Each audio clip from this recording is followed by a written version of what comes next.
Oui. OK, merci. Super. Euh, en fait, on va commencer le cours, puis par la suite, si vous avez des questions ou des choses que vous aimeriez discuter, je reste disponible. Euh,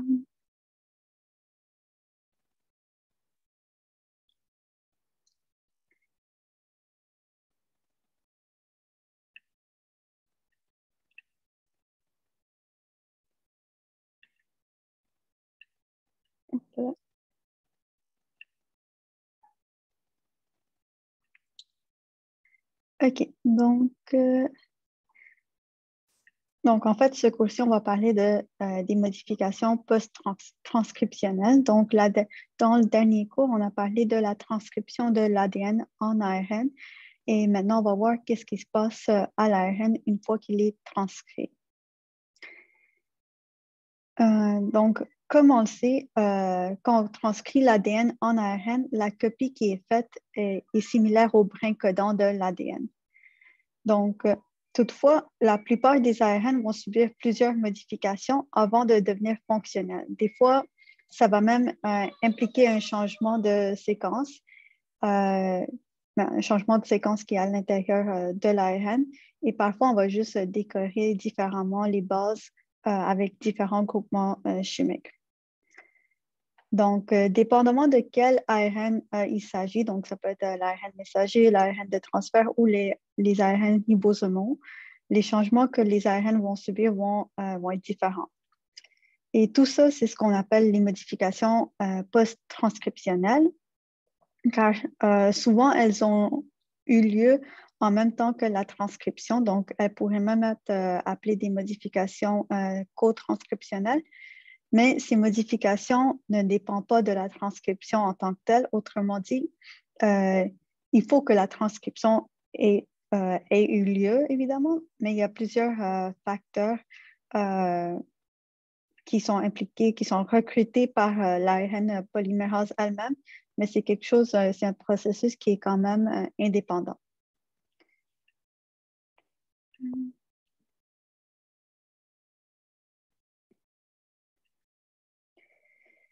Donc, les modifications d'ARN chez les prokaryotes, donc, il y en a relativement peu parce que dès que l'ARN polymérase transcrit l'ARN messager, il peut commencer à être traduit. Donc, la traduction est co-transcriptionnelle et en fait, on discutera de la traduction au prochain cours. Donc, dès que l'ARN messager émerge de l'ARN polymérase, les ribosomes peuvent s'attacher et commencer à traduire. Donc, il n'y a pas le temps et ni le besoin pour modifier les transcrits.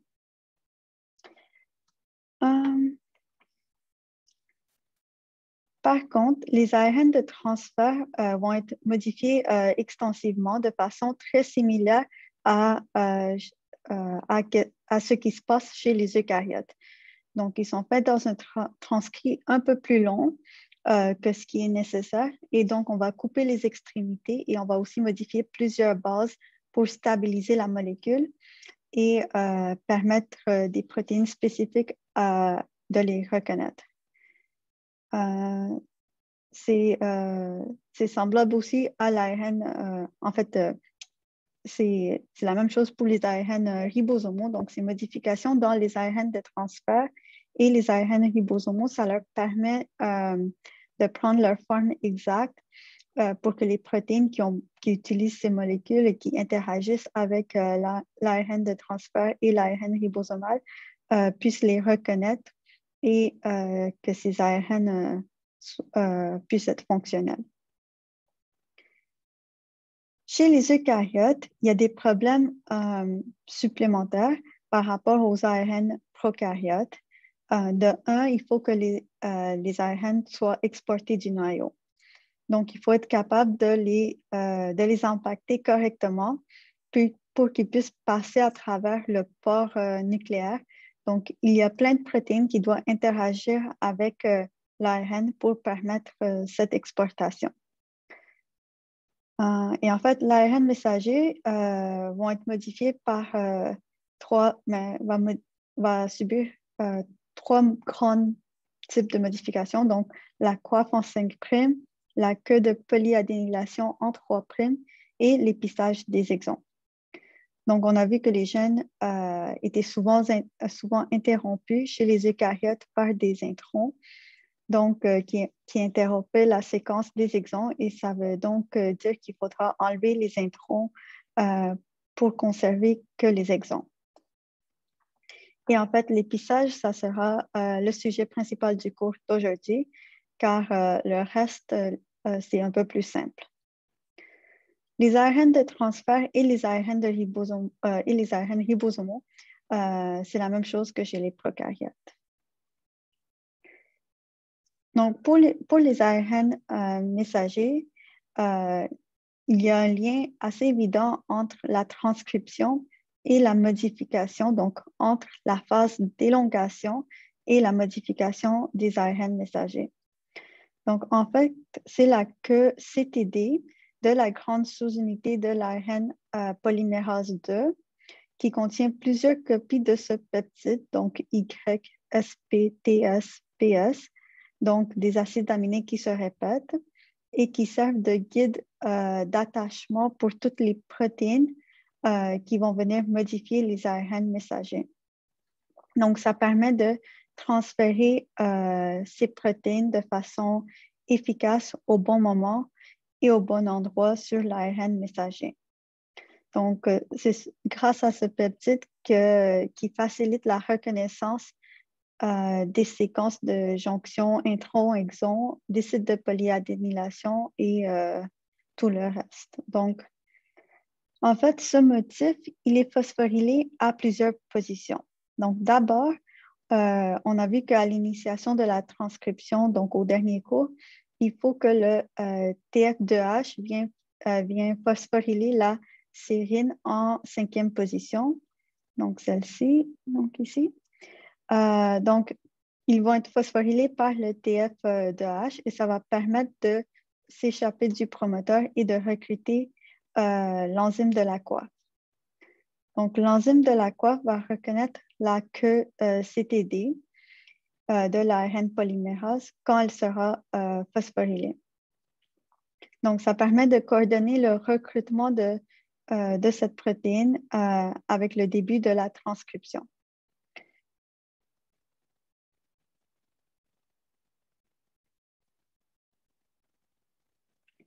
Ensuite, on va recruter une autre enzyme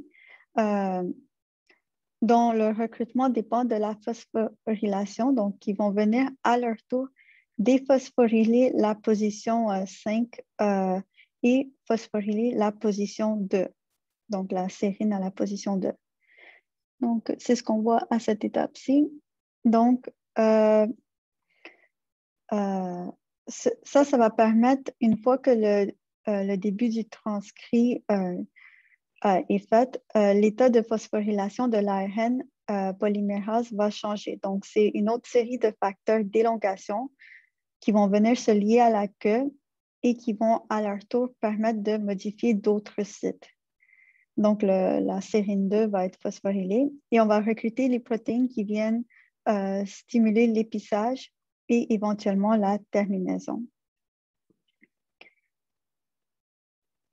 Et à la fin, l'ARN polymérase va être déphosphorylé et on va revenir au début pour recommencer une autre ronde de transcription. Donc, aujourd'hui, cet après-midi, ce qu'on va couvrir, c'est donc les modifications des extrémités, donc la coiffe en 5', la queue polia en 3'. Par la suite, on va couvrir l'épissage, qui est notre sujet principal. Donc, l'épissage des exons, l'épissage alternatif. Et finalement, la dernière partie va être une modification, va se porter sur les modifications des ARN de transfert et des ARN ribosomes. Donc, si on commence avec l'ARN messager des eucaryotes, donc les extrémités de ces ARN sont modifiées. Ils ont un chemin assez classique, donc ils vont être transcrits dans le noyau où ils vont subir l'épissage, la polyadénylation et la coiffe en 5'. Parfois, ils vont aussi être édités. Et si n'importe quelle de ces étapes ne fonctionne pas, il y aura dégradation de ce ARN. Par la suite, l'ARN messager va être transporté hors du noyau où il va subir une série de manipulations. Donc, il va s'associer à une série de protéines. Donc, différentes ARN messagers vont associer à différentes séries de protéines. Donc, c'est ce qui va déterminer leur localisation et faciliter leur traduction. Et éventuellement, les ARN vont être dégradés. Donc, et la raison pourquoi la dégradation des ARN messagers est quand même importante, c'est que d'une part, mais l'ARN, ce n'est pas une molécule très stable, comme on l'a déjà mentionné, et comme on dit souvent avec le vaccin du COVID, qui est un vaccin à ARN, qui ne sont pas stables. Donc, c'est une molécule qui, à la base, a une courte durée de vie à cause de sa structure chimique en tant que telle. Et donc, éventuellement, elle se dégrade, donc se coupe en morceaux. En fait, dès que les extrémités de l'ARN messager ne sont pas protégées, elle va être très rapidement dégradée.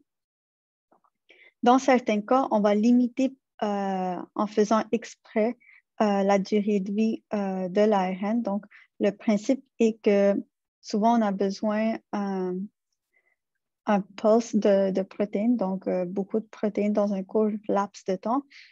Et donc, on ne veut pas que la protéine soit présente tout le temps. Donc, il ne faut pas que l'ARN messager reste là tout le temps. Donc, un exemple de ça, c'est les protéines qui régulent le cycle cellulaire ou même les protéines qui régulent le rythme circadien. Donc, il y a un pic de protéines qui arrive à un certain moment de la journée pour le rythme circadien. Et le pic d'ARN est un peu décalé par rapport au pic de protéines.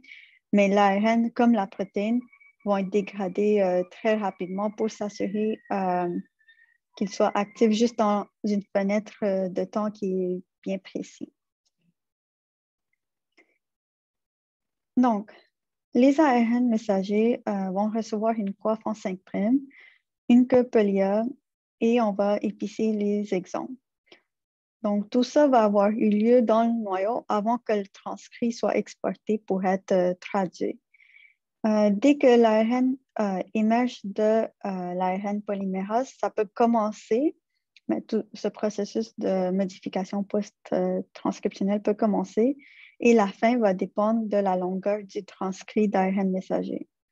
Donc, le processus des modifications post-transcriptionnelles ne va pas nécessairement à la même vitesse que le processus de la transcription. Donc ici, vous avez simplement une représentation schématique de tout ce qui se passe. Donc, si on imagine qu'on a un transcrit primaire, donc ça serait la copie conforme de notre brin codant d'ADN, mais qui va être modifié par la coiffe en 5'. Il va être coupé à certains endroits, donc la portion noire qui est transcrite ici ne fera pas partie de l'ARN final. Finalement, on va ajouter une queue polia ainsi que la coiffe en 5'. Et on va et on va éliminer tout ce qui ne fait pas partie des exons. Donc, tous les introns vont être éliminés et les exons vont être rattachés ensemble et c'est ce qu'on va appeler l'épissage des exons.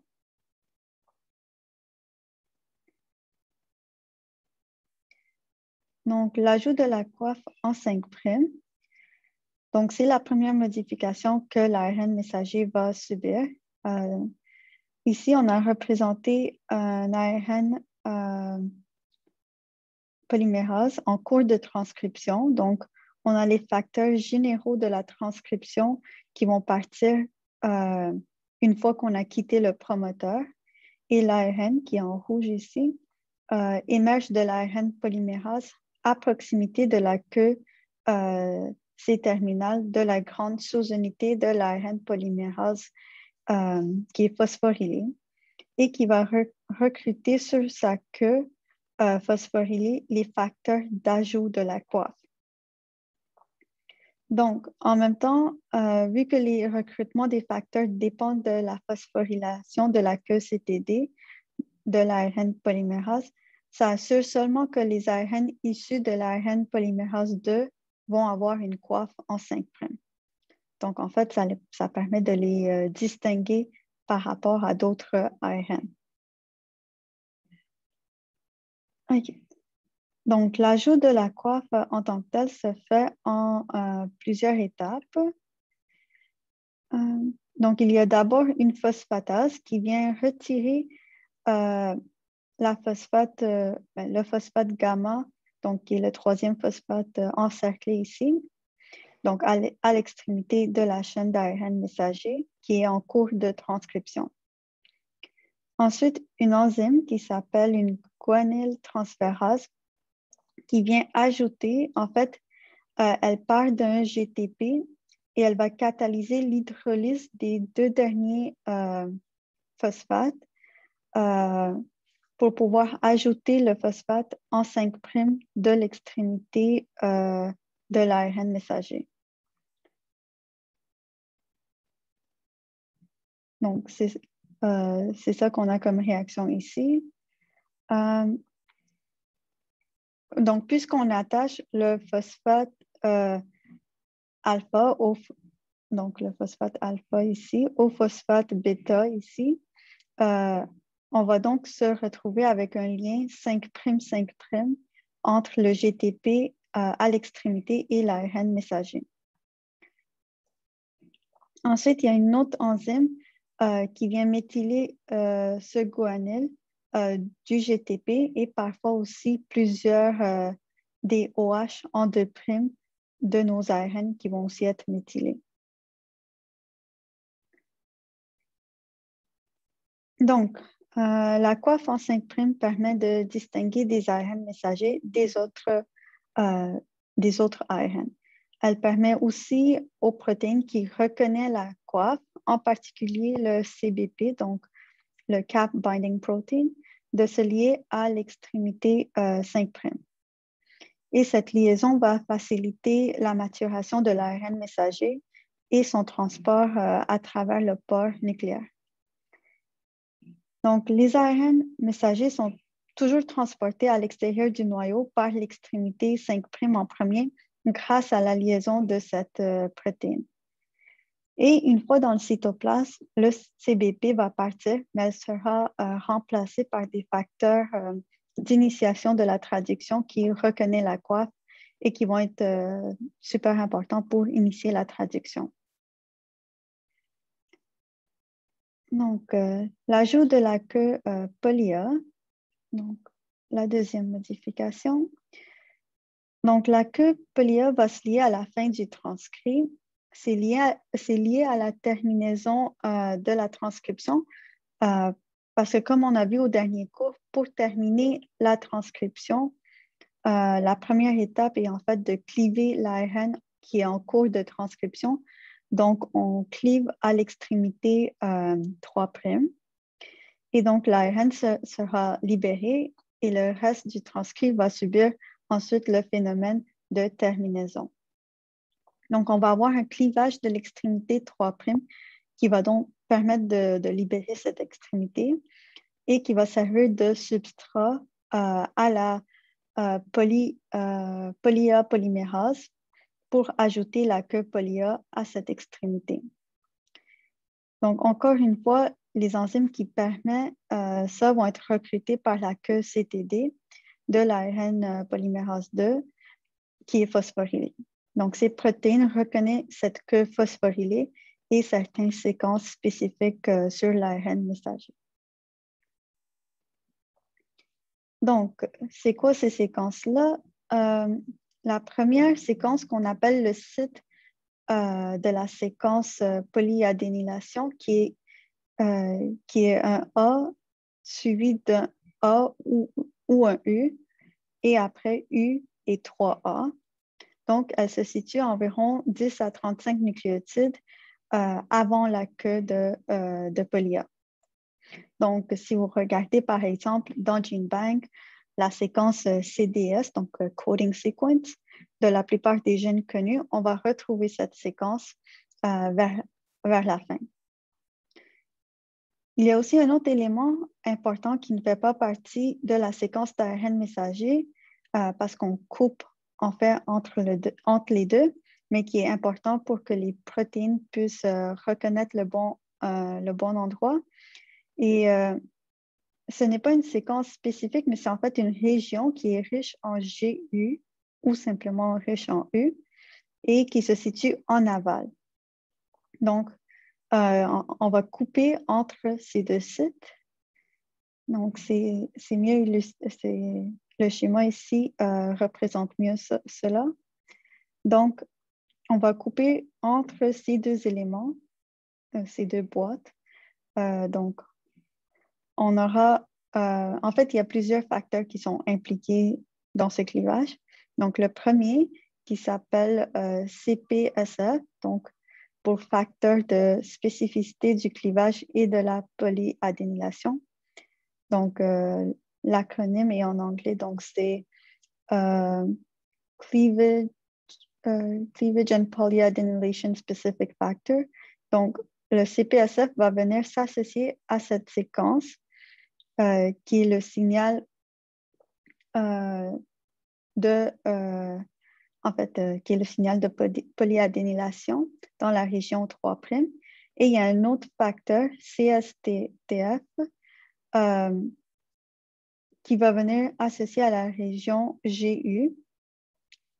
En fait, le CPSF va venir associer à cette première boîte, le signal de polyadénylation, et le CSTF va venir associer ici, qui est un peu plus en aval.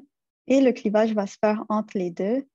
Donc, à gauche, vous avez la partie d'ARN en tant que telle et le reste ici qui est encore en cours de transcription et c'est encore attaché à l'ADN et à l'ARN polymérase.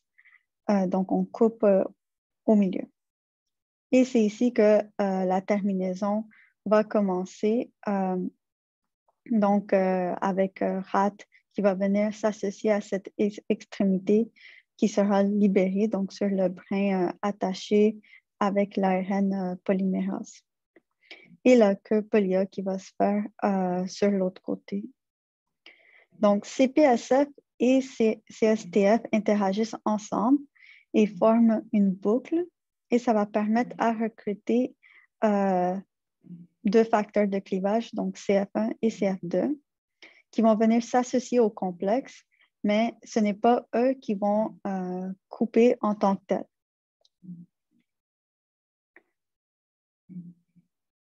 Donc, par la suite, il y aura l'arrivée de la protéine PAP, donc la poly-A polymérase. Et seulement une fois qu'elle est arrivée que les deux facteurs CF1 et 2 vont pouvoir cliver notre ARN. Donc, la coupure va se faire ici. Et CPSF et PAP vont rester attachés au bout de l'ARN messager. Le reste va éventuellement partir quand RAT1 va arriver.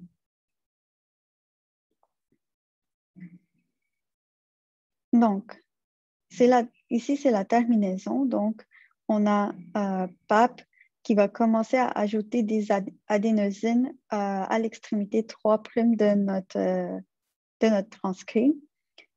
Et quand il y a en fait une douzaine d'adénosines d'ajoutées, la protéine PABP2 peut venir se lier à la queue poly-A. Donc, la queue poly-A va se lier à PABP2 et cette protéine va simuler la polyadénylation par la PAP qui va venir rajouter encore plus de A.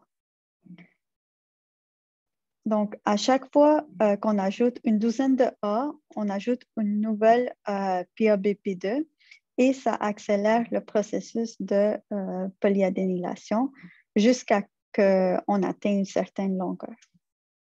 Et cette longueur de la queue poly-A varie selon les espèces et selon les transcrits. En fait, ce n'est pas très clair ce qui limite l'action de la PABP2. Il y en a qui suggèrent que c'est peut-être une question de distance parce que la CPSF la CPSF est aussi un stimulateur de PAP, mais ça demeure un peu nébuleux.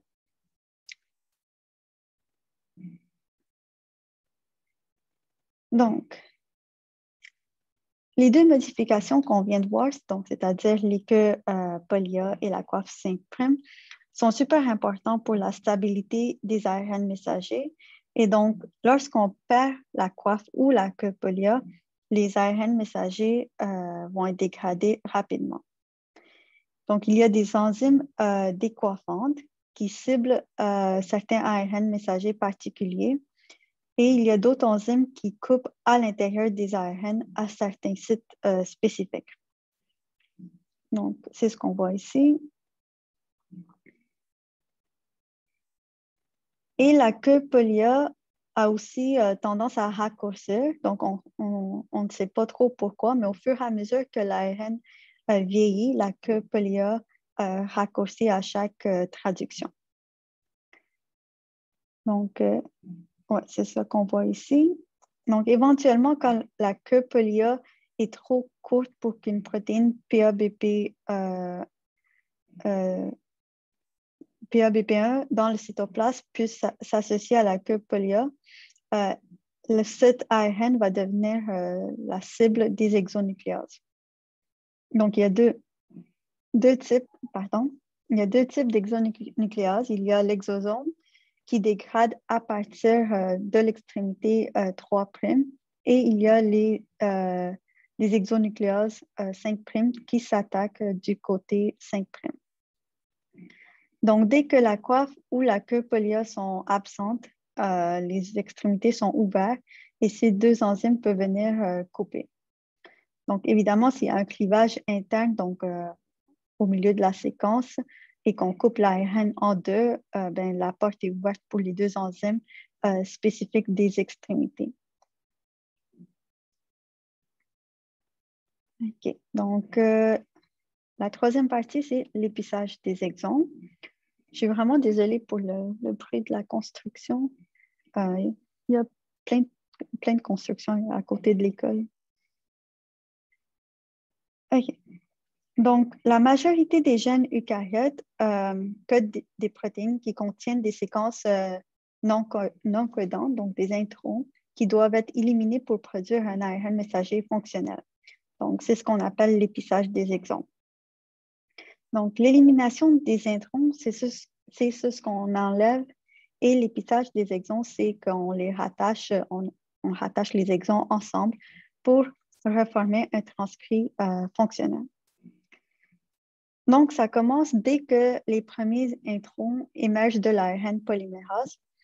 Donc, en fait, c'est des jonctions intron-exon qui vont être reconnues par les facteurs d'épissage et qui vont être recrutés par la queue CTD et qui vont devoir reconnaître les motifs quand les jonctions intron-exon de l'ARN vont passer à proximité et vont aller recruter les facteurs nécessaires par l'ARN. Mais souvent, les réactions de dépistage peuvent aussi continuer après la fin de la transcription aussi. Donc, comment est-ce qu'on a découvert que ce processus d'épissage existait? Donc, l'expérience classique qui prouve qu'il y a effectivement de l'épissage. Donc, on a démontré ça en utilisant un ADN viral qui a été transcrit et on a hybridé cette portion-là de ADN, donc du 5' jusqu'ici, avec son ARN messager qui représente les boîtes rouges sur cette image. Et on s'est aperçu en regardant à la microscopie électronique que la portion qui s'hybride, donc l'ARN messager est évidemment beaucoup plus court que la séquence d'ADN et s'hybrider à certaines régions discontinues de l'ADN Donc, ça démontrait vraiment qu'il y avait des introns, c'est-à-dire des régions donc, qui sont représentées par les grandes boucles ici, qui ne font pas partie de l'ARN messager final. Donc, on était obligé d'admettre que ces portions d'ARN étaient éliminées et ce n'était pas juste que l'ARN est raccourci, mais qu'on enlève des portions spécifiques. Et chaque fois qu'on répétait l'expérience, on obtenait les mêmes résultats. Donc, c'était vraiment toujours les mêmes régions qui s'hybridaient. Donc, c'est comme ça qu'on a montré l'existence de ces régions. Donc, on s'est mis à étudier un peu plus en détail de qu'est-ce qu'on pouvait observer aux jonctions intron-exon. Donc, c'est quoi les limites et qu'est-ce qui va déterminer ce qui va être gardé et ce qui va être éliminé. Donc, on a fait ça un peu de la même manière qu'on avait fait pour les séquences importantes de reconnaissance de promoteurs. Donc, c'est-à-dire, on essaie de trouver s'il y a des séquences importantes pour la reconnaissance des jonctions intron-exon. Donc, on a fait des expériences et on a regardé s'il y avait des nucléotides qui revenaient plus souvent que d'autres et on a observé un certain nombre d'éléments. Donc, la séquence rapportée ici, donc les chiffres en bas représentent la fréquence à laquelle qu'on retrouve ce nucléotide à cette position. Donc, à l'extrémité 3' de l'exon, ici, et à l'extrémité 5', en fait, ouais, à l'extrémité 3' de l'exon ici et à l'extrémité 3' de l'intron ici, on a observé que dans 100% des cas, on a un G et un U. Et dans des proportions très importantes, les autres nucléotides ici étaient également conservés. Une deuxième région a été observée à l'autre extrémité qui est un peu plus petite. Donc, le consensus ici est moins important, mais on a juste des... ici, en fait, ici, on a juste des CAGG qui est quand même conservé dans des proportions assez importantes. Et quelque part entre les deux, généralement entre 20 et 50 nucléotides du côté 5', en fait du côté 5' de l'extrémité 3' de l'intron, on a une séquence conservée qu'on appelle le site de branchement, donc qui est CU, AUG, A et CUE, qui est suivi d'une région riche en pyrimidine. Donc, ce n'est pas une séquence conservée, mais c'est environ une quinzaine de nucléotides qui sont soit des U ou des C qu'on trouve dans cette région-là. Donc, juste dans cette séquence qu'on appelle le branch point, en fait, souvenez-vous de ce A qui est présent 100% du temps. Donc, on s'en doutait que ces séquences que je viens de mentionner vont jouer un rôle important pour être capable de faire l'épissage et pour déterminer où épicer exactement. Parce que quand on va voir la traduction la semaine prochaine, mais vous le savez déjà, il faut lire les nucléotides dans le bon ordre. Et donc, c'est-à-dire on fait une lecture détriplée pour avoir la bonne protéine. Et si on se trompe de nucléotide, ça change complètement la séquence car on change le cadre de lecture. Donc, l'ARN messager doit toujours être épicé de la même façon parce qu'un ARN messager qui est épicé incorrectement ne donnerait pas la bonne séquence protéique. Donc,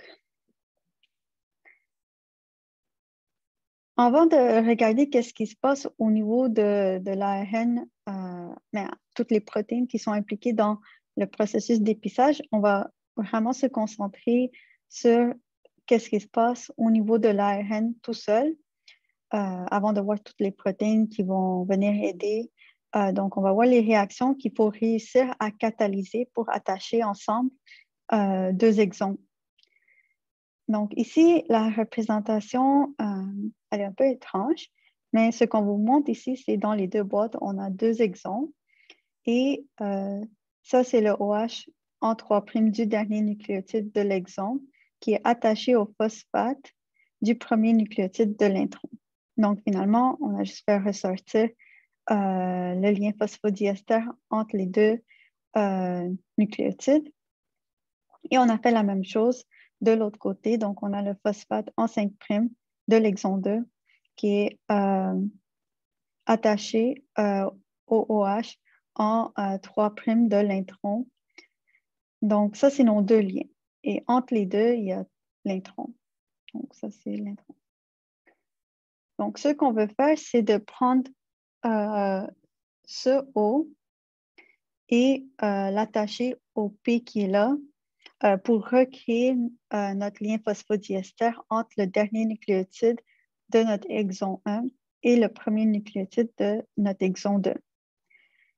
Mais on ne peut pas juste le faire comme ça parce que les deux sont déjà attachés à des phosphates, donc on va avoir besoin d'une série de réactions. Donc, en fait, on va faire ça en deux étapes. Donc, c'est deux réactions qu'on appelle de transestérification parce qu'on va changer un ester de place et ça va nous donner le bon résultat. Donc, la première réaction va se faire entre le O ici en 2' du A, donc le A qu'on a vu tantôt dans la séquence, dans le branch point, donc le site de branchement. Donc, c'était juste après la stretch de pyrimidine et juste avant, juste avant, il y avait une séquence conservée avec un A qui était conservé à 100%. Donc, on va utiliser ce A qui a un OH en 2' parce que c'est un ribonucléotide. Et donc, c'est le OH qui va venir faire une attaque nucléophilique sur le phosphate. En fait, ce qui va arriver, c'est que le lien ici, donc entre le P et le O, va être coupé et il va aller s'attacher au OH à la place. Et donc, ça va libérer un H. Donc, c'est ce qu'on voit ici. Donc, le O, en fait,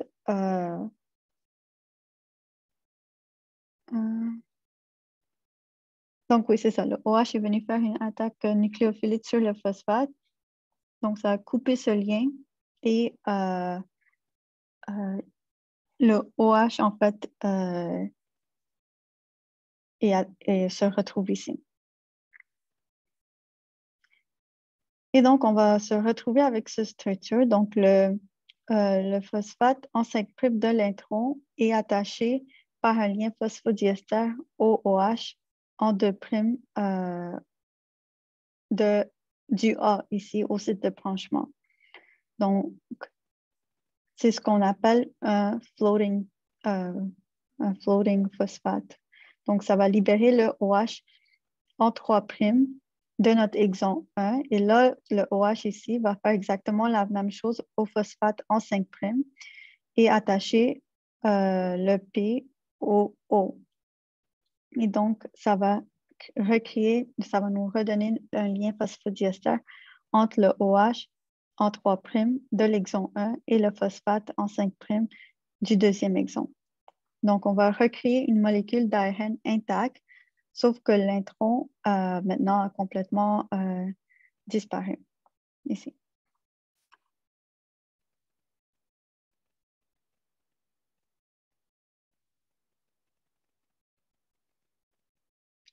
Donc,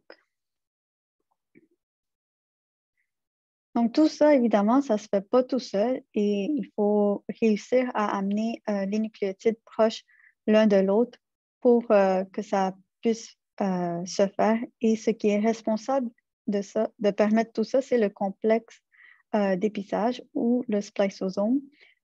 Spliceosome, c'est en anglais. Donc, c'est un complexe un peu bizarre qui est composé de 5 SN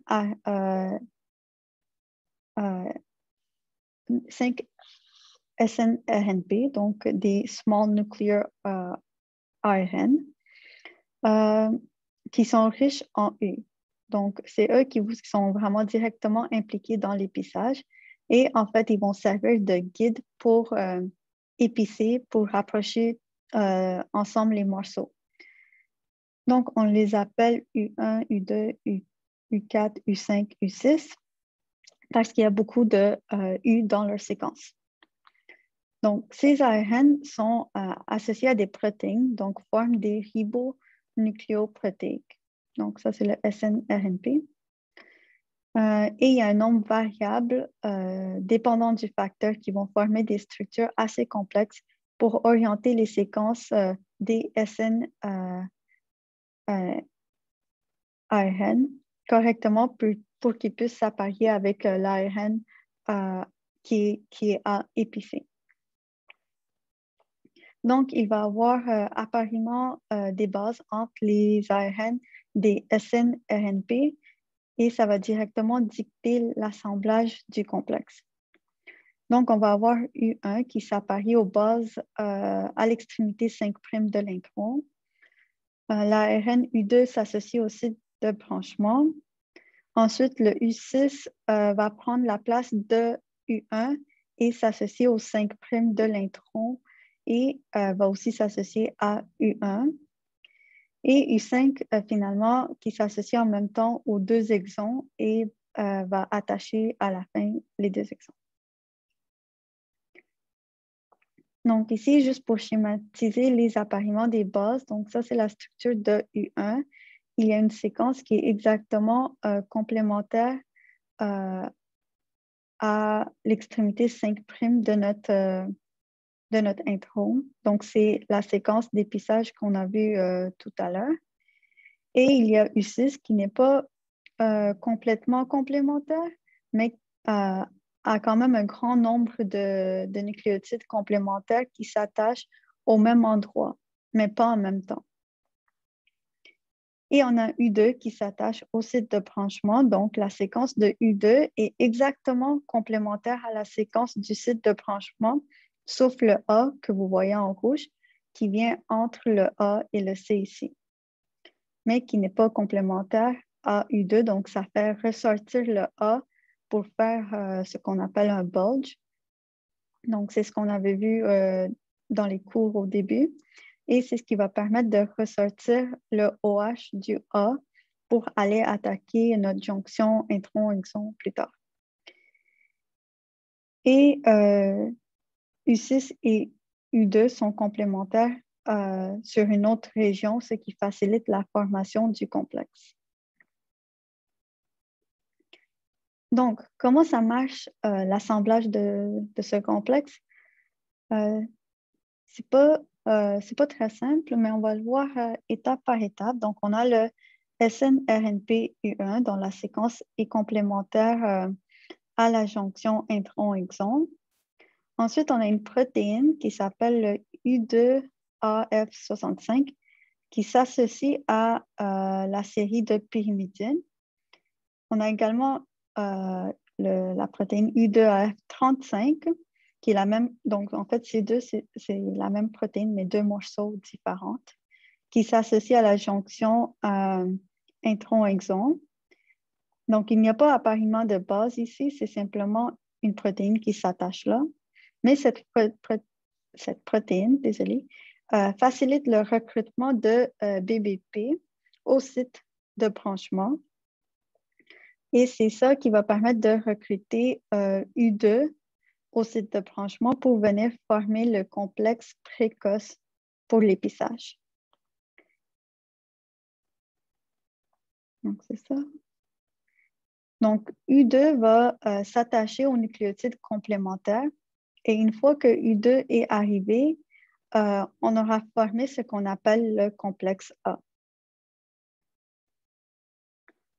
Donc, le complexe A est transitoire. Dès qu'il est formé, les trois autres SNRNP, donc U4, U5, U6, vont venir se lier au complexe et se lier à la fois à U1 et U2, donc qui sont déjà là, mais ça va rapprocher immédiatement le site de branchement de sa cible, qui est à l'extrémité 5' de l'intron.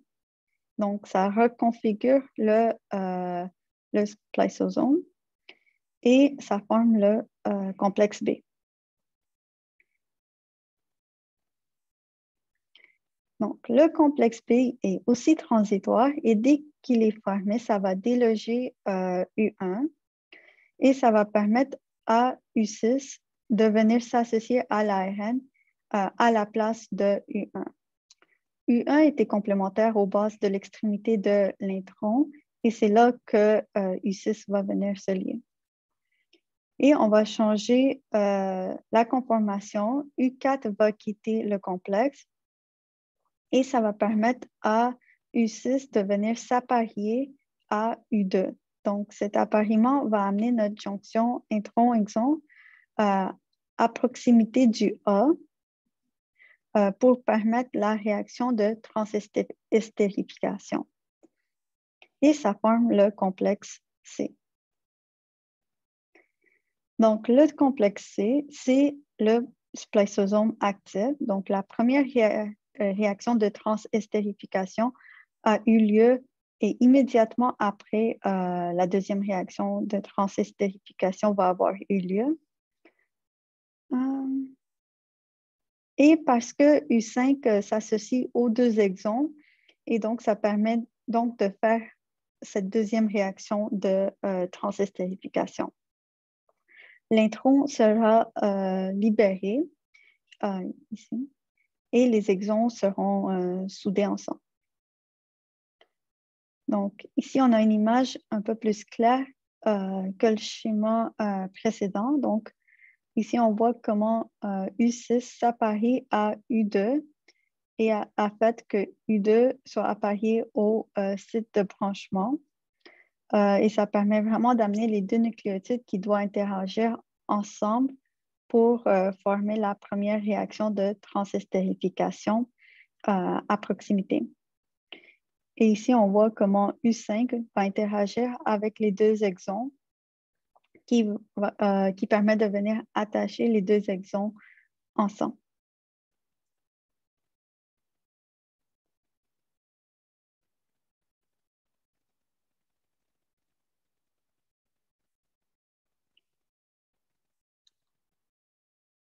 Donc, pour faciliter l'épissage, il y a d'autres protéines qui reconnaissent aussi les jonctions intron-exon.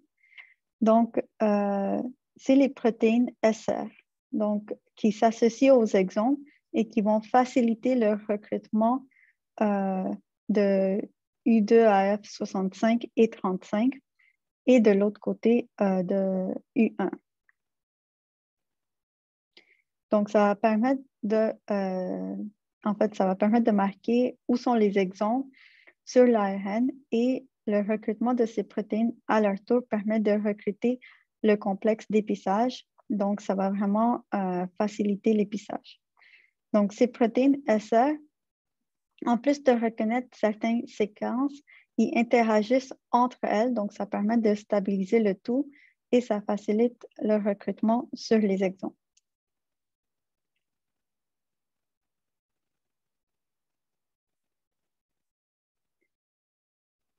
Donc, un ARN messager mature contient tous les exons.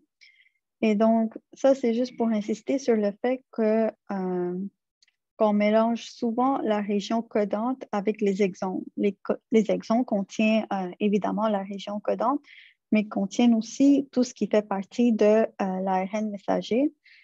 Donc, la traduction de l'ARN messager qu'on va voir jeudi va commencer généralement à un AUG et va arrêter à un codon stop.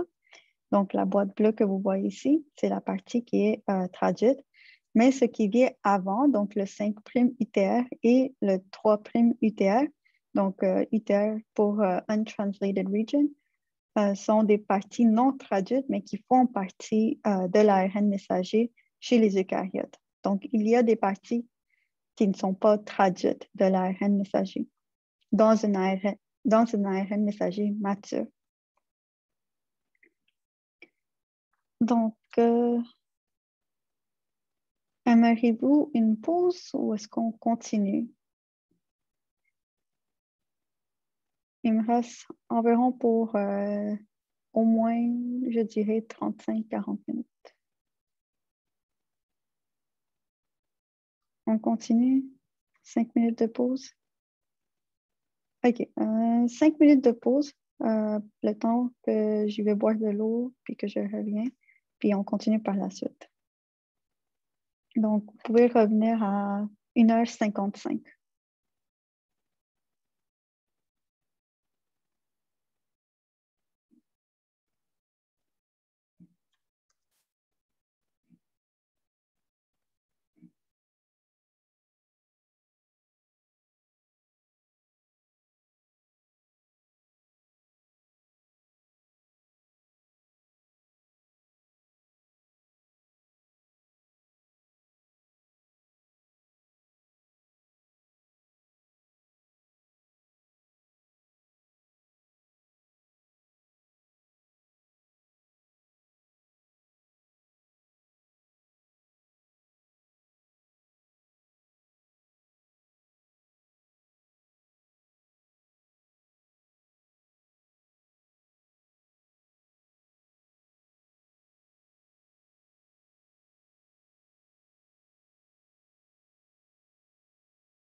Donc, recommençons.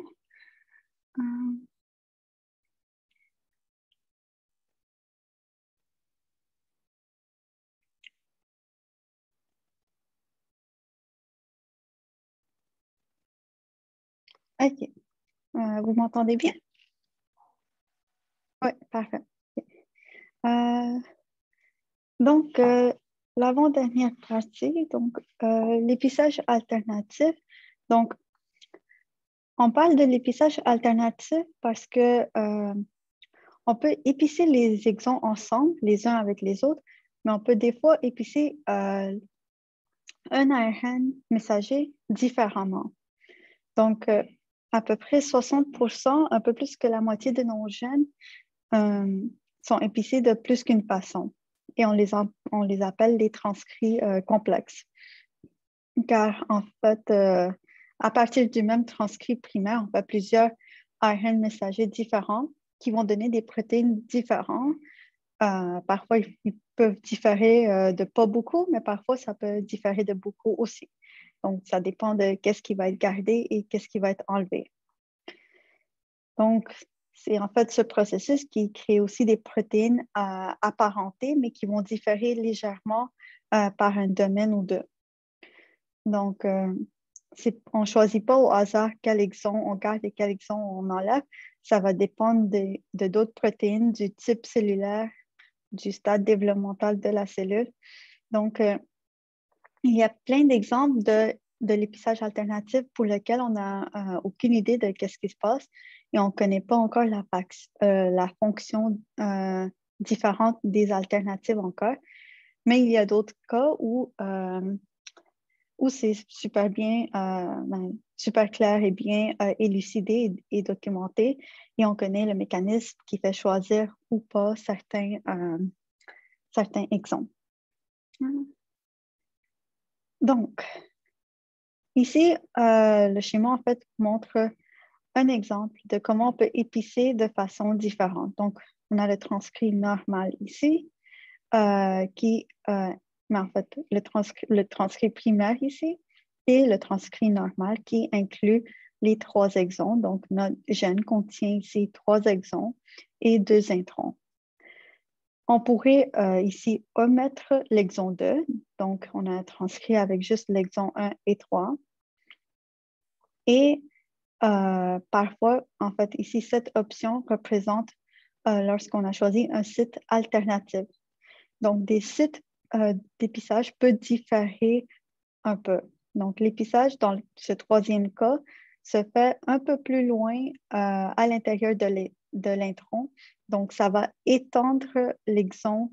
Ouais, ça va étendre l'exon. Donc, au lieu d'avoir deux exons, on en a un qui est très long. Et parfois, on va avoir un transcrit.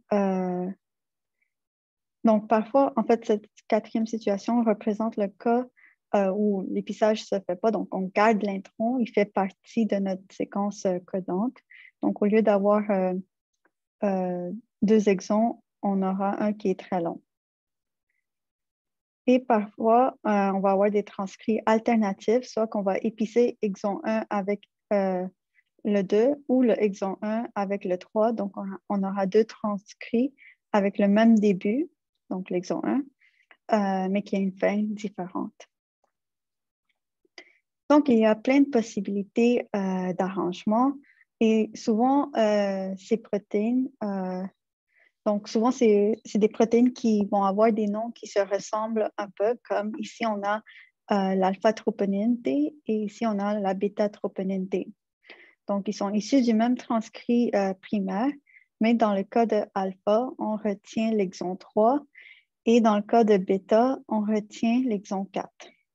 Donc, la troponine, c'est des protéines qui sont impliquées dans la contraction musculaire et un des isoformes qu'on trouve chez le fœtus, c'est l'isoforme alpha.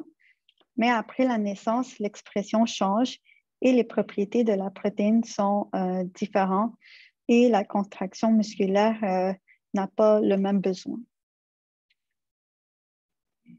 Donc, l'exemple classique de l'épissage alternatif, c'est l'exemple de l'épissage du transcrit double sex chez la drosophile et chez beaucoup d'insectes. Donc, ce exemple se retrouve chez la drosophile, mais il y a quelque chose de similaire dans toutes les espèces à quelques variations près pour l'expression des caractères sexuels chez l'animal. Donc, chez la drosophile et chez les animaux en général, le sexe est déterminé par le ratio du chromosome X au autosome. Donc, chez un animal diploïde, tous ces chromosomes sont présents en deux copies, sauf le chromosome sexuel X qui peut être présent en une copie ou en deux copies. Donc, chez les femelles, on va avoir un ratio de 1, étant donné, parce qu'on a deux chromosomes X pour chaque paire de chromosomes non sexuels. Donc, 2 pour 2, ça fait 1. Par contre, chez les mâles, ça fait un ratio de 0,5 car on a un seul chromosome X, mais tous les autres chromosomes sont doubles, donc le ratio est 1 pour 2, donc 0,5. Donc, en fait, il y a un gène qu'on appelle SXL, donc sex lethal, et l'expression de ce gène est un peu compliquée, mais en fait, il a deux promoteurs, donc le PM et le PE que vous voyez ici. Et le premier de ces promoteurs qui s'exprime tôt dans le développement est contrôlé par des activateurs 6A et 6B qui sont localisés sur le chromosome X, donc exprimés à partir du chromosome X. Donc, chez les femelles, il y a 2 fois plus de 6A et 6B que chez les mâles. Donc, ce qui fait en sorte que chez les femelles, à partir du promoteur précoce, donc le PE, le E, c'est pour early, la transcription de la protéine SXL est possible. Et donc, on va créer un ARN messager SXL qui va être épicé d'une certaine façon et qui va donner une protéine fonctionnelle SXL chez la femelle. Chez les mâles, on a juste un chromosome X, donc on n'a pas assez de 6A et 6B qui sont des activateurs pour l'expression de SXL. Donc, on n'a pas assez de ces deux protéines pour venir activer l'expression de SXL. Donc, il n'y a pas de transcrit SXL. Par contre, plus tard dans le développement, le contrôle de l'expression du gène SXL va passer du promoteur PE au promoteur PM. Donc, le promoteur PM va être actif chez les mâles et chez les femelles. Mais à ce moment-là, chez la femelle, on avait déjà la protéine SXL présente et chez le mâle, on n'en avait pas. Donc, quand on commence à exprimer cette protéine chez les deux, les transcrits mâles et les transcrits femelles ne seront pas épicés de la même façon parce que la protéine SXL va réguler l'épissage de son propre transcrit en venant se lier ici, donc juste avant l'exon 3. Et ça va masquer cette jonction intron-exon. Donc, parce que SXL est présent, l'exon 2 va aller être épicé avec l'exon 4 dans la femelle. Donc, c'est ce qui nous montre ici. Parce que SXL empêche l'épissage de l'exon 2 avec l'exon 3. Donc, le transcrit femelle va ignorer l'exon 3. Et en fait, il y a des exons, il y a l'exon 1 en amont et d'autres exons en aval qui ne sont pas dessinés, mais qui ne sont pas illustrés sur le schéma. Et chez le mâle, donc on se rappelle que chez le mâle, il n'y en avait pas de SXL parce qu'il n'y avait pas assez d'activateurs, étant donné qu'il y avait juste un chromosome X. Donc, SXL n'était pas présent, mais il commence à être transcrit. Donc, l'exon 2 va venir s'épicer avec l'exon 3 et l'exon 3 avec l'exon 4. Par contre, à l'intérieur de l'exon 3, il y a la petite ligne mauve ici qui est dessinée et cette ligne représente un codon stop. Donc, quand ce transcrit va être traduit en protéine, la traduction va arrêter au codon stop qui se situe dans l'exon 3. Donc, la protéine qui est issue de la traduction du transcrit qui contient l'exon 3 n'est pas fonctionnelle et ne peut pas aller se lier entre exon 2 et 3. Donc, le mâle va toujours continuer d'exprimer ce transcrit en bleu et le gène SXL sera épicé de cette façon et produira une protéine qui n'est pas fonctionnelle. Tandis que chez les femelles, on va ignorer l'exon 3 et les exons 2 et 4 vont être attachés ensemble et la protéine va empêcher l'épissage de l'exon 3 en allant se lier à ce site ici, entre l'exon 2 et 3. Donc cette protéine SXL va agir sur un autre transcrit. Donc, ce transcrit s'appelle le transcrit TRA et elle fait la même chose entre l'exon 1 et 2, donc juste avant l'exon 2, et donc va empêcher l'exon 1 de s'attacher à l'exon 2. Donc, chez la femelle, encore, l'exon 1 va venir directement s'attacher plus loin, donc attaché à l'exon 3. Et donc, on va avoir un transcrit 1-3. Chez les mâles, comme on a dit tantôt, il n'y a pas de SXL fonctionnel parce que le codon stop va le codon stop au plein milieu de l'exon 3 va faire en sorte que la protéine n'est pas fonctionnelle. Donc, on va attacher le exon 2, on va attacher le exon 1 au exon 2 et 3. Mais comme vous voyez la ligne mauve ici dans l'exon 2, il y a un codon stop encore une fois. Donc, quand ce transcrit, quand ce ARN messager va être transcrit en protéine, la traduction va s'arrêter à la ligne mauve et la protéine TRA chez les mâles ne sera pas fonctionnelle. Donc, c'est ça. C'est juste une petite nuance.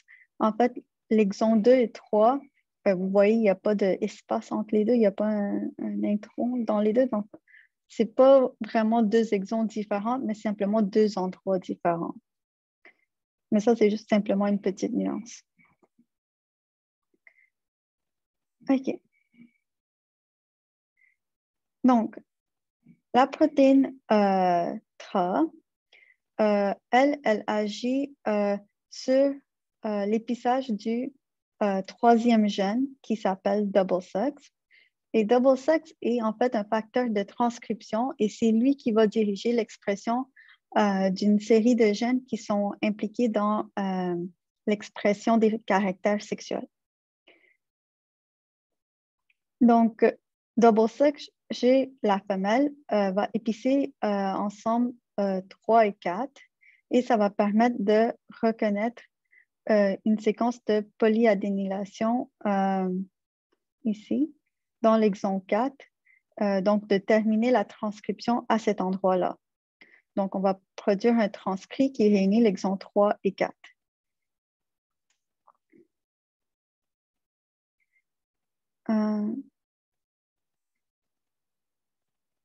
Et en fait, TRA fonctionne pour promouvoir cet épissage-là parce que TRA s'associe à deux autres protéines, donc TRA qui est en jaune ici, et les deux autres protéines RBP1 et TRA2, qui sont des facteurs SR qu'on a vu tout à l'heure. Donc, c'est des protéines qui viennent s'attacher aux exons pour permettre le recrutement de la machinerie d'épissage aux jonctions intron-exon. Donc, le recrutement des protéines 65 et 35 qui viennent à l'extrémité 3' de l'intro et donc qui vient s'attacher ici chez la femelle puisque TRA est présent et promouvoit ce épissage-là. Mais chez les mâles, TRA n'est pas fonctionnel et donc l'exon 3 va être attaché à l'exon 5. Et tout ça, l'exon 4 va être enlevé et la queue polya sera attachée à partir d'un site de polyadénylation plus loin. Donc, dans les deux cas, chez la femelle et les mâles, les protéines DSX vont être produites, mais vont viser un ensemble de gènes différents parce qu'ils n'auront pas la même séquence. Donc, ils ne vont pas reconnaître les mêmes séquences d'ADN et donc, ils vont diriger l'inhibition de l'expression de différentes gènes chez les mâles et la femelle. Donc, finalement, ici, on a deux facteurs régulateurs d'épissage qui interviennent ici. Donc, il y a SXL qui inhibe la reconnaissance d'une jonction intron-exon et ça va permettre un autre exon qui va être attaché chez la femelle par rapport au mâle. Et cette inhibition permet de fabriquer des protéines TRA fonctionnelles, donc qui vient promouvoir l'inclusion de cette portion du transcrit, donc de l'exon 4, dans le transcrit femelle.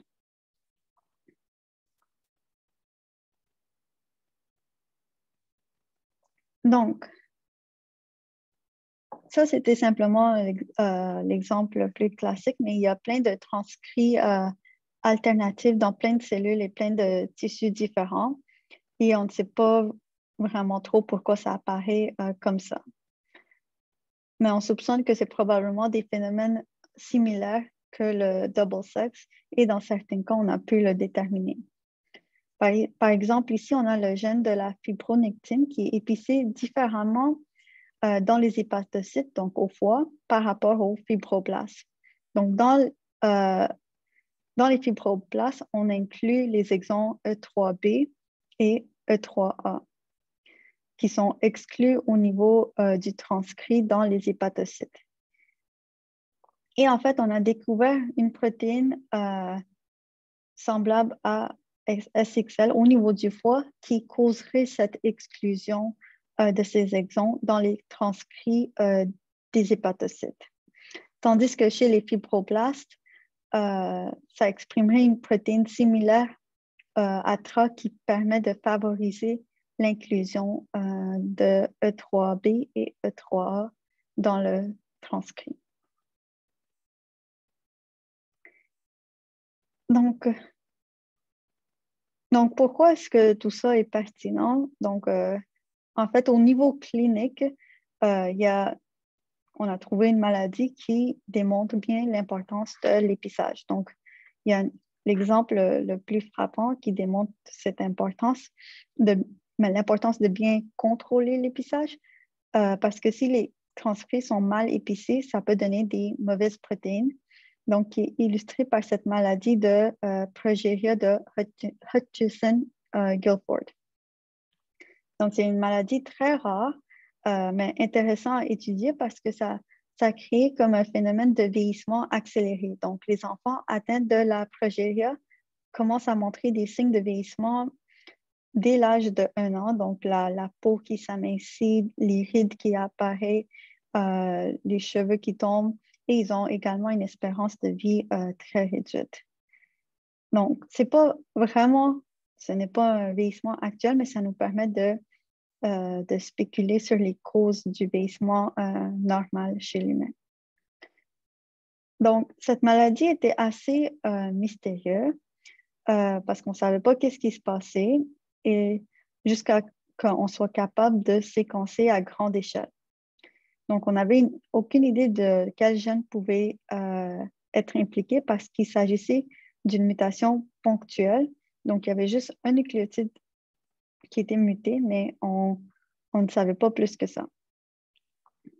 Donc, étant donné que c'était une mutation ponctuelle, ce n'était pas un défaut génétique très apparent, mais en fait, l'expérience que les chercheurs ont faite, c'est qu'ils avaient la chance de connaître des familles entières avec des parents normaux, des enfants normaux, mais il y avait un enfant qui avait cette maladie. Donc, on pouvait comparer le génome de toutes ces personnes à travers plein de polymorphismes et on a réussi à identifier un polymorphisme qui était vraiment lié de façon certaine à l'apparition de symptômes et à la maladie.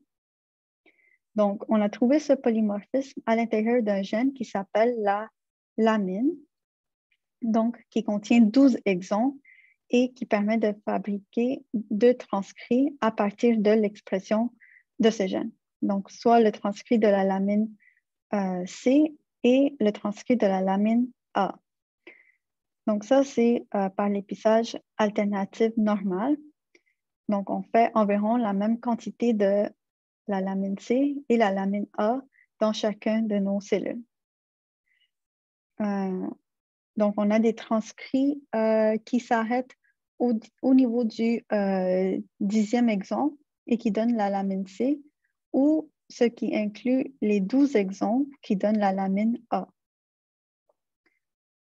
Donc, les 2 mutations qui affectent les enfants des familles qui ont été analysées, c'est 2 mutations qui sont les 2 des substitutions de la glycine. Donc, le codon qui code la glycine dans l'exon 11 à la position 608 est substitué pour GGC, donc ici. Donc, en fait, la glycine, ça reste la glycine, mais c'est en fait le dernier nucléotide. Donc, le dernier nucléotide de ce triplet est changé. Donc, ça, c'est la mutation la plus abondante qui est trouvée dans l'exon 11 à la position 608. Donc, on substitue le 3e nucléotide. Le C est changé pour un T. Donc, qui donne toujours la glycine. Donc, on a changé un nucléotide sans changer l'acide aminé. Donc, on soupçonnait à ce point-là que ce n'était pas un problème au niveau de la protéine, car l'acide aminé demeure pareil. Dans l'autre cas qui est moins abondante, donc qui est minoritaire, le GGC est changé pour un AGC. Donc là, on change l'acide aminé du glycine à sérine.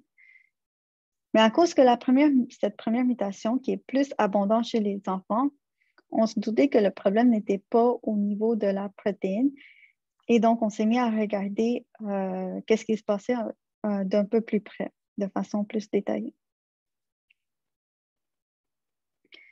Donc, ouais, ce qu'on s'est rendu compte, c'est que le codon GGC qui apparaît ici, donc dans le exon 11, donc la séquence normale de la lamine, c'est celle que vous voyez ici, donc le GGT, GGGC.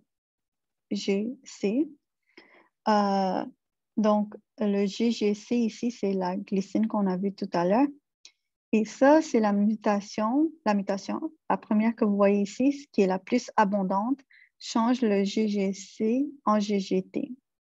Et l'autre mutation qui est moins abondante, qui est moins présente, donc change le GGC en AGC. Et ce qu'on s'est aperçu, c'est que si on compare cette séquence avec le consensus d'épissage, donc qui est en haut ici, c'est presque pareil. Donc, le consensus, c'est GGT, AOG, AGT. Donc, ici, on a aussi souvent un A qu'un G. Donc, le GGT, ici, le GGT est conservé partout. Mais par la suite, c'est le GGGC dans la séquence normale. Donc, ce n'est plus nécessairement le même site. Ce n'est plus vraiment concordant avec le site consensus d'épissage. Mais si on change le C ici pour le T, on se rapproche, on recrée la séquence du site d'épissage à l'exception du A ici. Mais on se rapproche tout de même au site consensus d'épissage.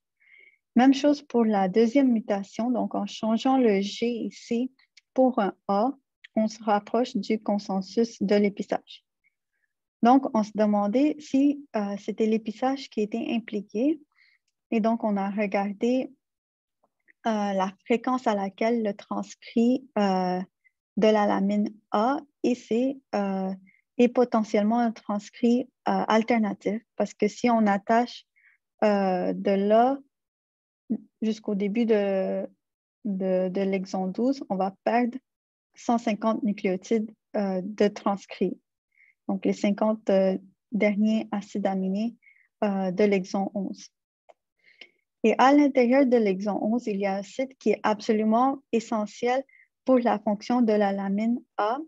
Donc, il y a un site qui va être coupé par une protéase spécifique. Donc, si on n'a pas ces 50 derniers acides aminés, la lamine A n'est pas fonctionnelle et c'est là qu'on devient malade.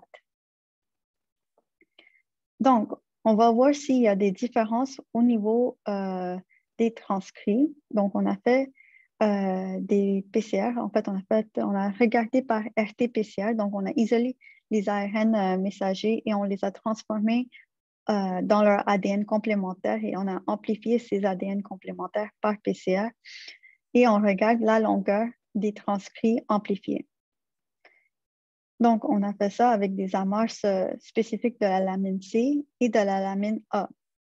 Et ce qu'on observe normalement, donc ici, c'est qu'on a un peu plus de transcrits de la lamine C que la lamine A, mais il y a très peu il n'y a presque pas de transcrits qui sont 150 nucléotides plus courts. Donc ici, le delta 150, c'est simplement pour indiquer qu'il y a 150 nucléotides de moins. Mais chez les individus malades, donc ce qui est encadré en rouge en ce moment, le transcrit qui manque 150 nucléotides est à peu près présent à la même fréquence que la lamine A. Donc, le site d'épissage alternatif est utilisé environ une fois sur deux chez les individus qui sont malades. Tandis que les individus sains de la même famille, le transcrit delta 150 est présent, mais même pas à 3%, même pas à 3% des cas. Donc, ici, on a l'échelle en ordonnée qui est une échelle logarithmique.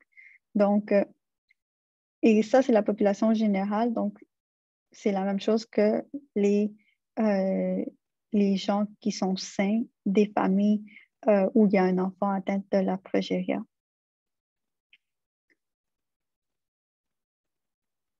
Donc, ça nous indique que ce site d'épissage qui était... juste un instant. Donc, ce site ici, qui est la séquence normale, est utilisé même chez les individus sains, même chez les individus sains, mais pas souvent. Donc, même quand on est normal, il est parfois utilisé, mais vraiment pas souvent. Donc, on voit que le niveau est très bas comparé à la lamine A et C. Mais lorsque ces nucléotides sont mutés, la fréquence à laquelle le site est utilisé est augmentée de façon très significative. Donc, c'est ça. Et donc, un petit détail intéressant, c'est que pour essayer de voir s'il y avait un effet au niveau du vieillissement sur l'utilisation de ce site cryptique, ils ont mis les cellules des individus malades et sains en culture et ils ont attendu... Ce n'est pas très gentil. Oh, OK. Je suis désolée. OK. Je ne sais pas pourquoi mon Siri est allumé. OK. OK, bon, bref. Oui, pour la question de Rosemary dans le chat, donc les bandes grises, c'est la famille, exactement. Et la famille, c'est la famille saine, oui. Les bandes grises, c'est la famille saine. Et les bandes en blanc, désolée, je n'arrive pas à parler, c'est la population générale, exactement. Donc, qu'est-ce que je disais? Oui, donc ce graphique ici, donc c'est simplement un petit détail. On voulait juste simplement pousser l'étude un peu plus loin. Donc, en utilisant les cellules des personnes malades et des personnes saines, on les a mis en culture et on a attendu plusieurs divisions cellulaires pour, en quelque sorte, mimer le vieillissement, la sénescence. Et on se demandait est-ce que l'utilisation du site alternatif de l'épissage a augmenté. Et au moins chez les cellules issues d'adultes, il y avait tendance à utiliser plus le site cryptique d'épissage avec le temps. Donc, ça, c'est ce qu'on a trouvé chez les adultes.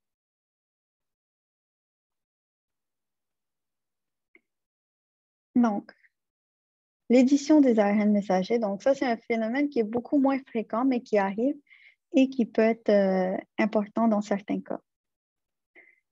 Donc, quand on parle d'édition d'ARN messager, on va faire un transcrit différent du transcrit primaire, mais en changeant spécifiquement une base pour une autre. Donc, ça peut se faire en altérant une base pour une autre et ça peut aussi se faire, mais ça peut altérer la base elle-même ou chez certaines espèces, elle peut aller carrément introduire des nucléotides supplémentaires.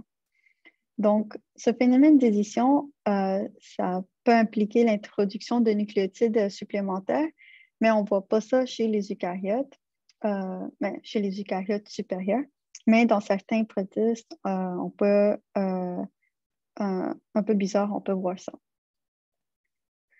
Mais on voit la présence de l'altération des bases chez les eucaryotes supérieurs. Donc, comment est-ce qu'on peut changer une base en l'altérant? Donc, on a déjà parlé de la désamination. Donc, si on désamine un C, on peut obtenir un U. Donc, on a vu ça, on a vu si on faisait ça dans l'ADN, on allait pouvoir le réparer. Mais si on fait ça dans l'ARN, on n'a pas vraiment de machinerie qui va permettre de réparer. Et en fait, les cytidines des aminases, donc cette enzyme-là, ce sont des enzymes qui existent et qui peuvent désaminer les cytosines de façon ciblée. On a aussi une autre protéine qui s'appelle ADAR, donc Adenosine Deaminase Acting on RNA, donc vraiment spécifique pour l'ARN et qui va désaminer l'adénosine et le changer en inosile. Donc, on a vu que l'inosile peut peut faire des appariements vraiment particuliers et ça, c'est des changements qu'on observe aussi, mais autant chez l'ARN de transfert que l'ARN ribosomal. Donc, l'inosile peut s'apparier à la cytosine et ça peut changer l'interprétation d'un codon. Donc, l'exemple classique de l'édition de l'ARN messager chez les humains, ça apparaît dans un gène qui s'appelle l'ApoB. Donc, on a effleuré cette protéine au début, dans les cours au début. C'est un gène qui est impliqué dans le transport du cholestérol. En fait, la protéine s'appelle ApoB100, donc c'est une apolipoprotéine qui est impliquée dans le transport du cholestérol. Donc, il y en a deux formes. La forme qui vient du foie, donc des hépatocytes, qui a un poids moléculaire de 100 kilodalton, et une forme plus courte appelée ApoB48 qui est exprimée dans les cellules intestinales. Donc, ces deux protéines jouent des rôles différents. Donc, ApoB100 fait partie des molécules qui transportent le cholestérol, donc fait partie du LDL, donc qui est connu comme le mauvais cholestérol. Donc, tandis que ApoB48 interagit avec les lipides, mais c'est plus au niveau de l'absorption des lipides au niveau des cellules intestinales. Donc, qu'est-ce qui explique la différence des longueurs de ces deux protéines? Ce n'est pas l'épissage alternatif parce que les transcrits contiennent exactement les mêmes exons. C'est la présence d'une enzyme qui va être capable de reconnaître la séquence de l'ApoB dans l'ARN messager autour de la position 6666, donc de l'exon 26 ici, et qui va désaminer l'acétidine qui est ici et créer une uracile. Donc, on va changer le codon CAA qui code le glutamine et qui va devenir un codon UAA qui est un codon stop. Donc, dans l'intestin, le C va être changé pour un U et donc la traduction va se terminer à ce codon stop et donc on va créer une protéine qui est beaucoup plus courte que ce qu'on retrouve dans le foie où le codon code toujours une glutamine et permet de fabriquer une protéine beaucoup plus longue.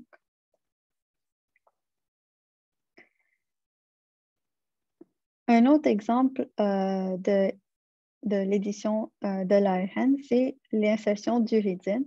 Donc, chez les trypanosomes, les mitochondries sont capables de modifier leur transcrit, comme par exemple le transcrit COX-2. En fait, ils vont venir insérer des U à l'intérieur, donc à des endroits bien spécifiques de l'ARN messager. Donc, c'est un peu une façon un peu étrange de procéder, mais on va intégrer 4 U supplémentaires par rapport à la séquence originale. Donc, il y a un ARN ici qu'on appelle l'ARN guide qui permet de cibler les bons endroits. Donc, si on regarde la séquence de l'ARN guide, dans le fond, elle est complémentaire à la séquence d'ARN, sauf qu'il y a des A supplémentaires. Donc, c'est ça. Oui, il y a des A supplémentaires qui, eux, viennent s'apparier à l'ARN original de COX-2. Donc, c'est ce ARN guide qui va permettre d'insérer des U. Donc, il va avoir un appariement de base, mais comme les deux A ici, qui ne sont pas complémentaires et ne sont pas appariés, donc ce mésappariement va recruter une endonucléase qui va venir couper l'ARN de COX-2 entre les deux. Et on va utiliser l'ARN guide pour venir introduire des nucléotides supplémentaires dans l'ARN de COX-2. Donc, ça va se répéter pour toutes les autres positions. Donc, le principe des ARN guides dans l'édition, dans le fond, c'est que l'ARN guide est super important ici pour introduire les U aux bons endroits chez les trypanosomes. Donc, dans la diapo précédente, on a vu comment ça fonctionne, mais beaucoup de protéines viennent modifier les bases à des endroits spécifiques.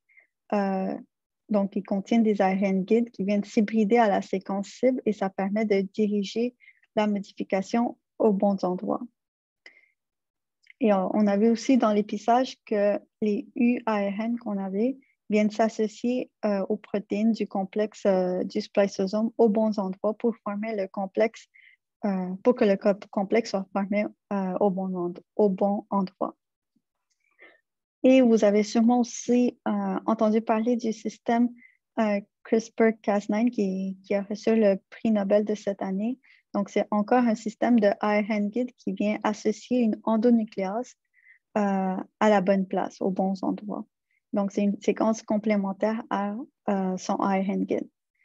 Donc, les ARN guides, les ARN qui font partie du ribonucléoprotéine servent souvent de guide pour aller associer les protéines aux bonnes places par appariement de base. Donc, c'est un rôle très important des ARN non codants, mais qui permet de diriger des réactions à des endroits bien spécifiques.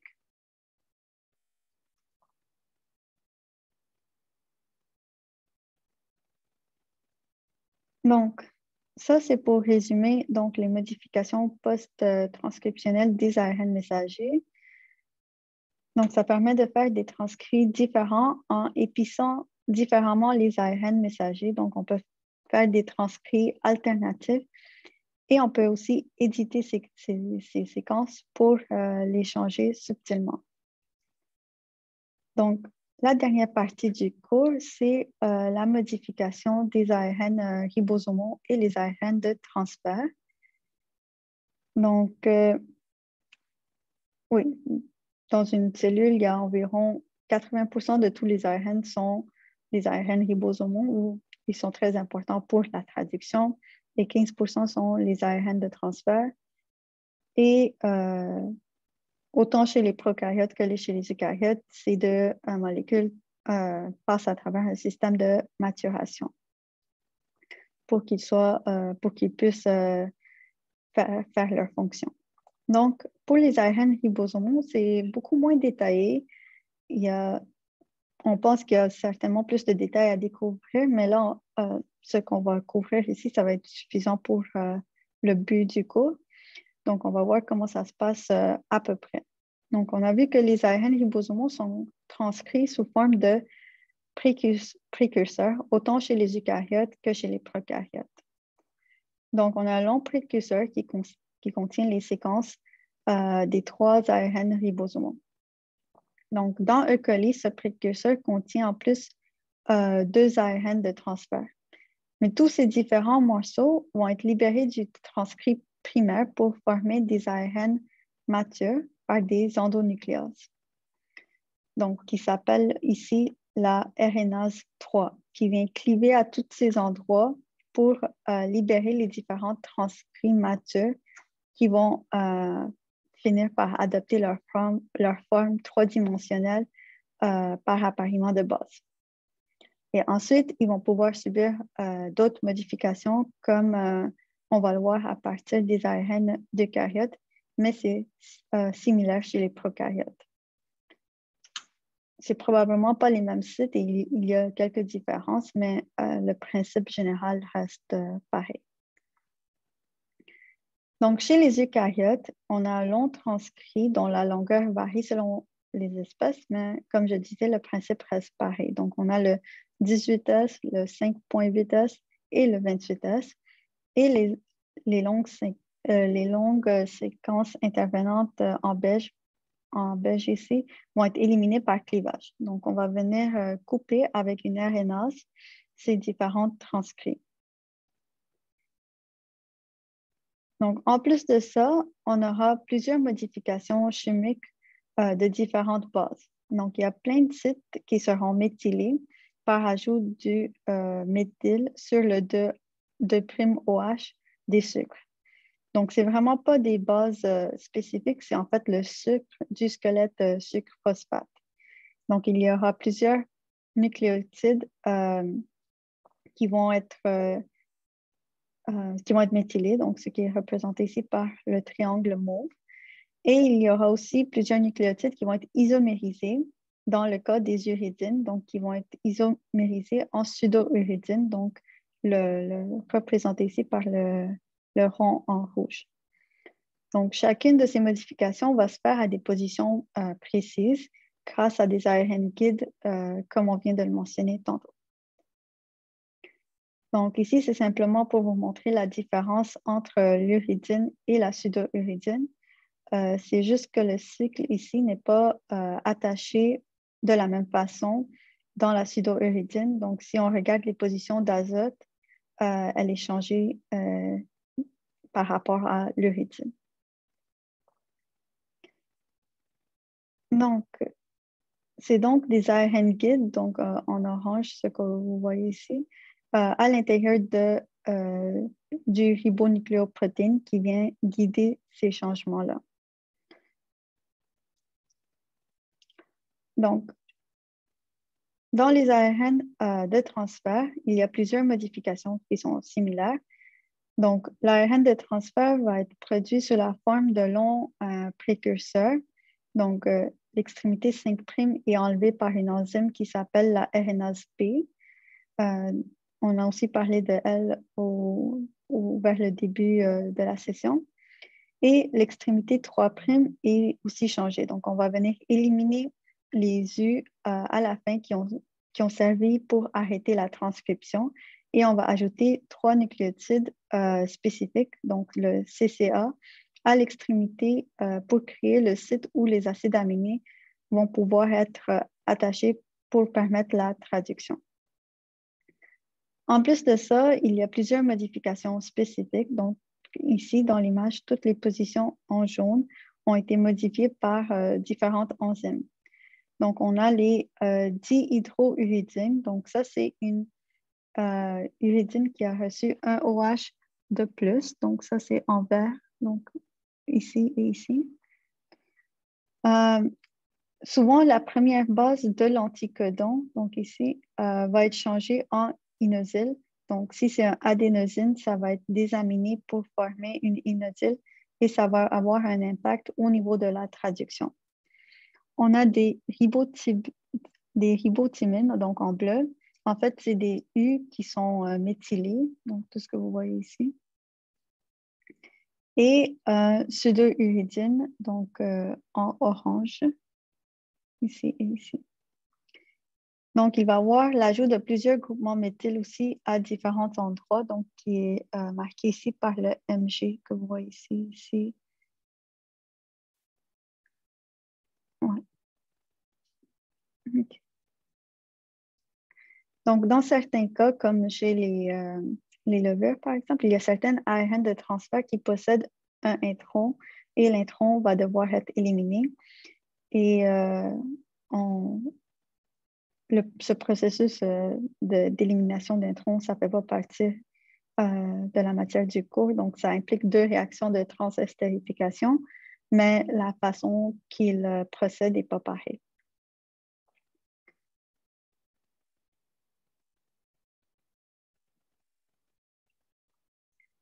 Donc, voilà, c'est tout pour aujourd'hui. Avez-vous des questions?